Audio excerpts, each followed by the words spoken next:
kind of type of thing I might do. This is actually a new one, so I've not used this in you know, properly and for real before.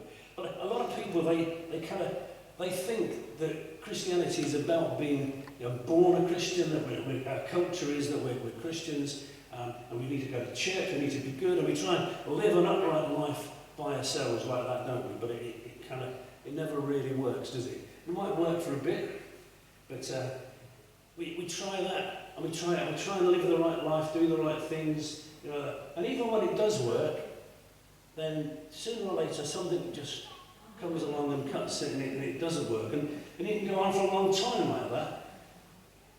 But actually, to become a Christian is not about trying to do it all ourselves and go in the right places. It's completely about a transformation in our lives. So our lives need to be transformed, not upright, but they should be upright, but we need to be transformed. And the only way we do that is by turning to Jesus, isn't it? Asking Him to forgive us for the stuff that we've done wrong. And He promises He will forgive us. And He will clean us up. Transform our lives, just like He did with mine all those years ago. And you know what? If there's anybody here that's never done that, you've never had your life transformed, please don't leave this morning without talking to one of the elders here or me. We would love to just explain a little bit more about how your life can be transformed. Technology to work now.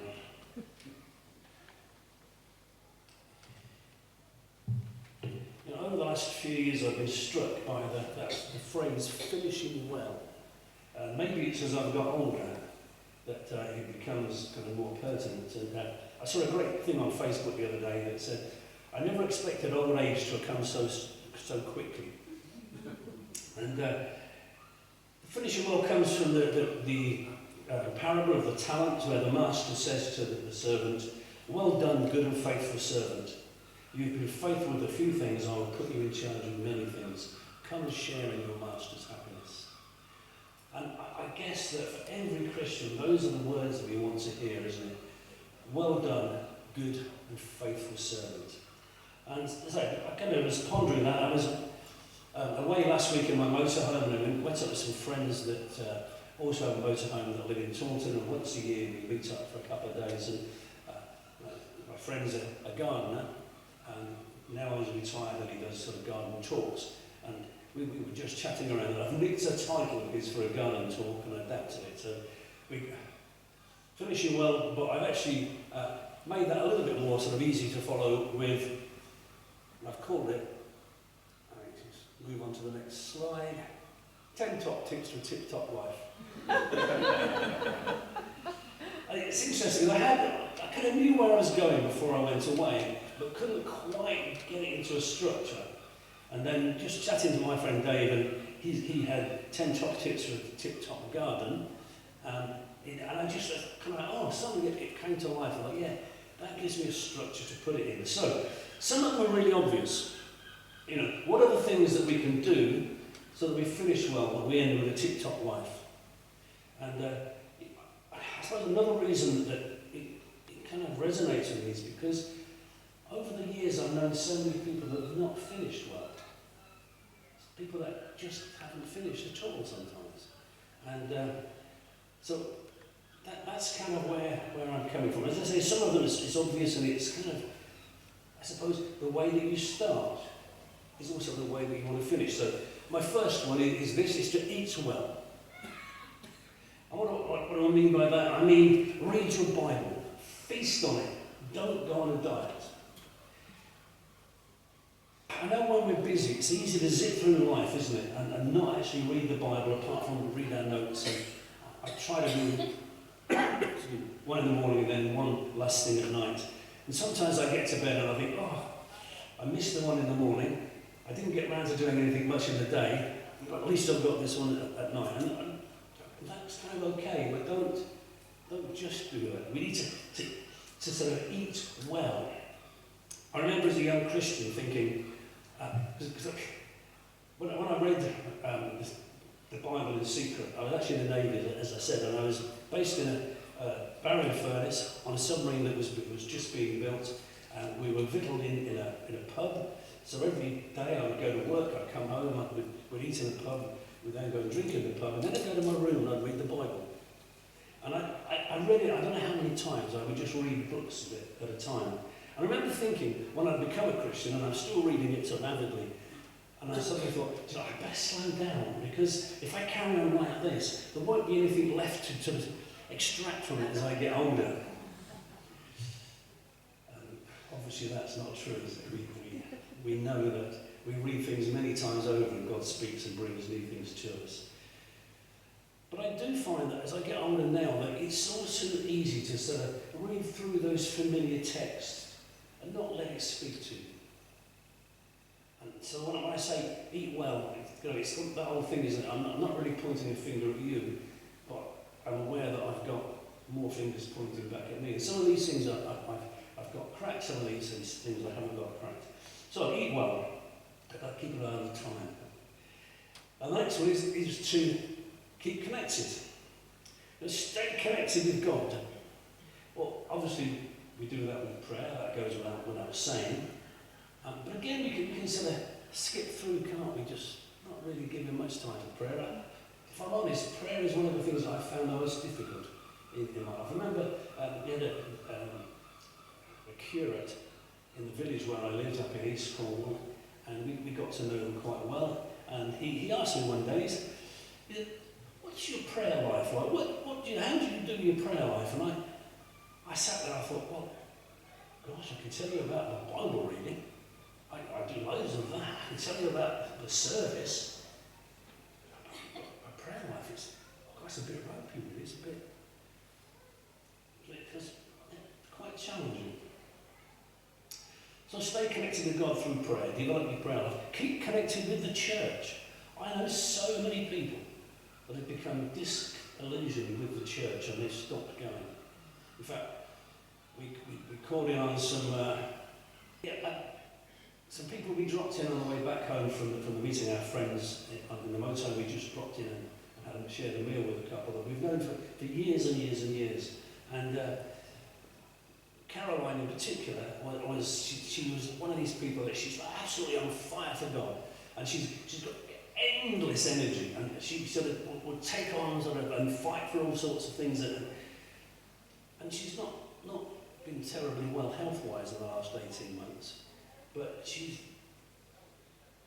whatever the thing was within the church, she's got very hurt within the church about 18 months ago. We stopped going to church, and it was like being with the shell of the person that you knew. So stay connected with the church. Hebrews 10:25 says, we should not stop gathering together with other believers as some are doing. Instead, we must continue to encourage each other. Which is kind of what one of the songs was saying, isn't it? I've never heard at least two of those hymns, but the sentiments are brilliant. Okay, so eat well, keep connected, and stay abreast. And I could say, stay abreast, keep your curiosity, maintain that sense of curiosity about what's going on in the world, what's going on within Christianity. Read Christian books. I used to read loads of Christian books when I first became a Christian. Now I only seem to get halfway through them. My bookcase is full of books that I've half read.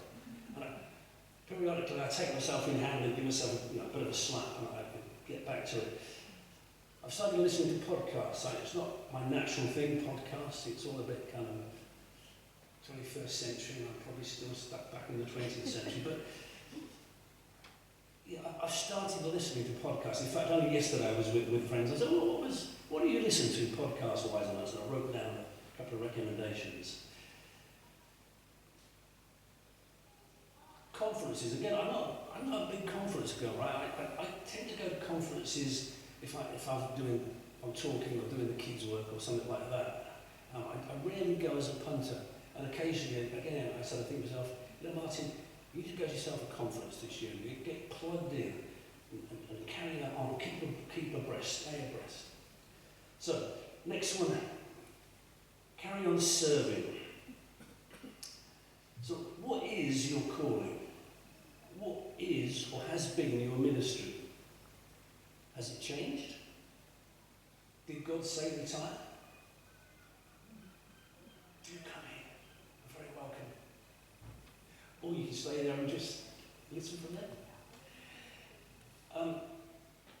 I mean, ministries change, don't they? And certainly as we get older, they change. But I'm not really sure that retirement is an option for Christians. A lot of people say to me, well, when are you going to retire? I'm like, well, hopefully never. It might change. It might, I do a bit less as I've got less energy, but I'm not convinced that it's a retirement. I don't mean that we don't retire from roles or jobs, because we do, but we don't retire from service. And we're never too old or too special to serve others, are we? One of the things that I admire about our minister, Matt Noble, if you know Matt Noble, is that he's not such a big shot leader that he doesn't also be putting the chairs out and doing the washing up. And he's the first in the church to put the coffee on. In fact, we almost had to break his legs to stop him from coming down really early to put the coffee on. Does it change as we get older? Yes, it does. What is our service? Are we still serving? Or do we get to a point where we think, there's a confession, I wasn't going to share this one. We had a big meal the other week at church. We stopped doing the bring and share lunches because the minister's a bit paranoid about people who might get some food poisoning. So we eat together regularly, but we do cooked meals. And it was the last one, and I got to the end of it, and I think, do you know what? I'm too old for this. Why do I have to keep doing this? We stripped all the chairs out of the church so we could get the tables out, and then all the chairs that we'd stacked up, we unstacked and put around the tables, and then the knives and forks, and then you collect it all up, and when you're doing that, you're the last one to get up, and most of the food's gone, so you don't get a choice. And then there's a washing up, and I think, but then God kind of spoke to you then, but again, when I was preparing this about service, you're never too old, you're never too special. When Jesus washed the disciples' feet, he said, I have set you an example. I've not really ever done feet washing. I don't want my feet washed, but the principle's there. I'm not too special to serve others. And then, 1, 2, 3, 4. Number 5 is be disciplined. I don't mean, in the sense of the rod, but 2 Timothy 2:3-6 says, endure hardship with us like a good soldier of Jesus Christ. No one serving as a soldier gets entangled in civilian affairs, but rather tries to please his commanding officer. Similarly, anyone who wants to compete as an athlete does not receive the victor's crown except by competing according to the rules. And the hard-working farmer should be the first to receive a share of the crops. There's typical Paul fashion, and he kind of jumps around all over the place. 3 metaphors that he mixes all up together there. You can probably tell that I was never an Olympic athlete. But I used to do I've done loads of sports. I used to be an outdoor pursuit instructor. And I used to do loads of cycling. And when I was training for a big bike ride, then I was focused on my fitness, my diet, my training. And so I would turn down lots of sort of other alternative things that might come my way, whether it would be sort of a party or a barbecue or whatever, because my focus was very much there on say, keeping my diet right and my training right and all the rest of it. And so what do we take from that? To not get distracted. So as Christians, to finish well, don't get distracted by things of this world. And that's kind of easy to do, isn't it? We don't watch very much television at home that's live. We tend to record something that we might want to watch, and then I can watch it when I feel I've got time and I like just need downtime, rather than thinking, it's Wednesday night, it's sewing bee or whatever it is, and I've got to. And the television doesn't govern my life. You don't let it distract us. And also to guard your ears, your eyes, and your tongue.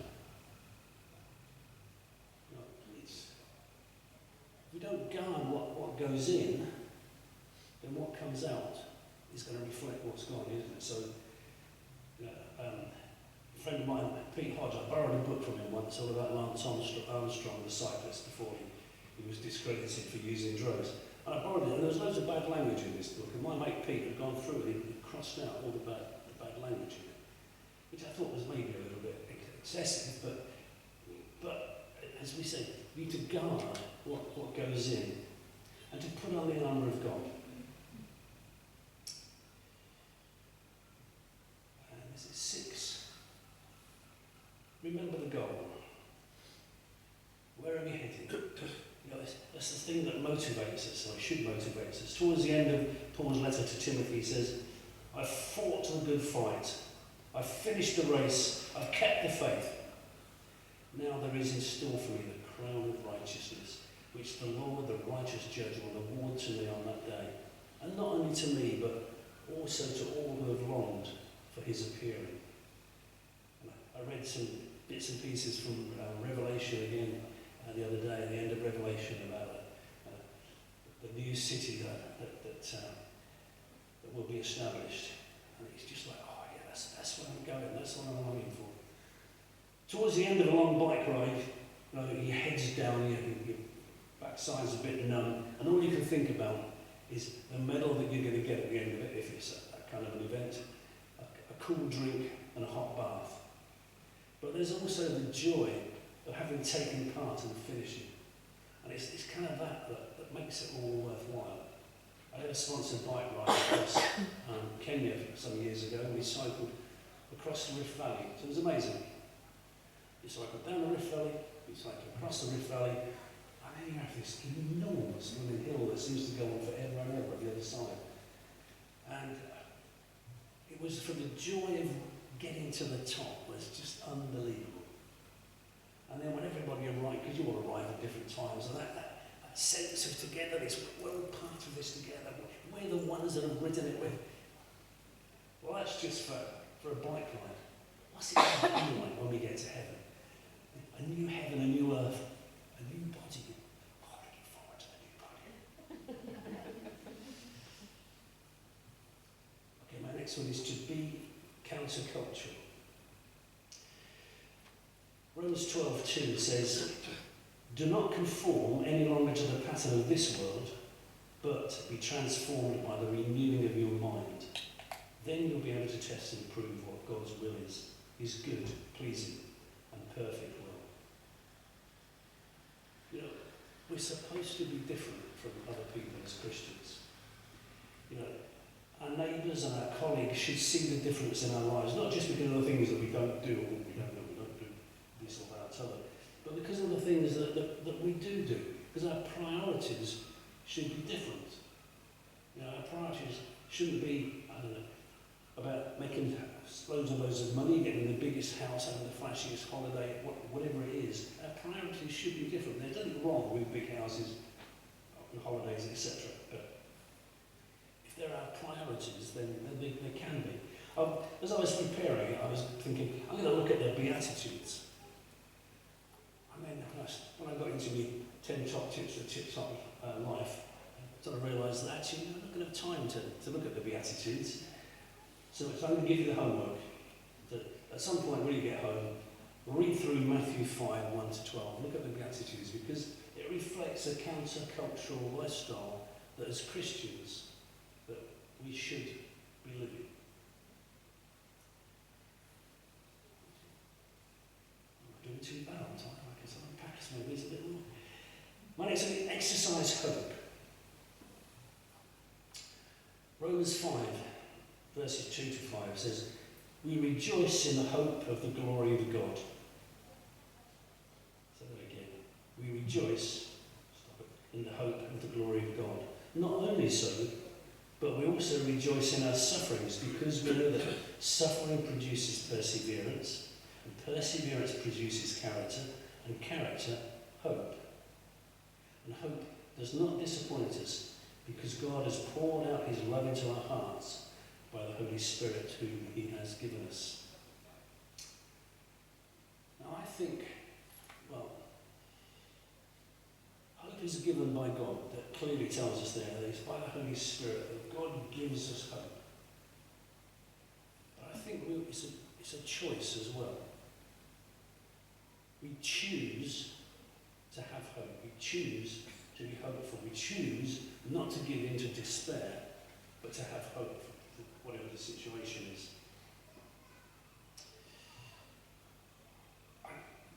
Yeah. It's a little bit like forgiveness. A lot of people say, well, I don't feel like forgiving somebody. I say, well, it's got nothing to do with feelings, whether you feel like it. It's a choice. Choose to forgive somebody, and then often the feelings will follow on. And hope, I think, is the same. That we choose to be hopeful. We choose to be positive, rather than give in to the negative kind of downward spiral. So next one is manage your expectations. So I've just spent a couple of days with various friends, and the mature Christians that I was going through, clearly going through a really tough time, and clearly been hurt by stuff that's gone on in the church. Maybe we can all think about times we've gone through difficulties with the church. I certainly can. And I didn't say this, and I wouldn't say this to them at the moment, but I can say it to you because we're not in a one-to-one conversation. I've got no idea what you're going through, but stuff happens. Deal with it. Could stop there, couldn't I, really? But actually, the way to deal with it is to manage your expectations, isn't it? The Christian life. Some of the times I hear people preaching the gospel, and it's like a promise that become a Christian, everything will be wonderful. You won't have any problems. Your money problems will disappear. And I think, I've read the same Bible that I've read. Because the Bible doesn't say that. The Christian life is hard. People let us down. Because people are flawed. We're all flawed. The church is flawed. And of course society is actually it's more appropriate to say, when the going gets tough, the tough keep going.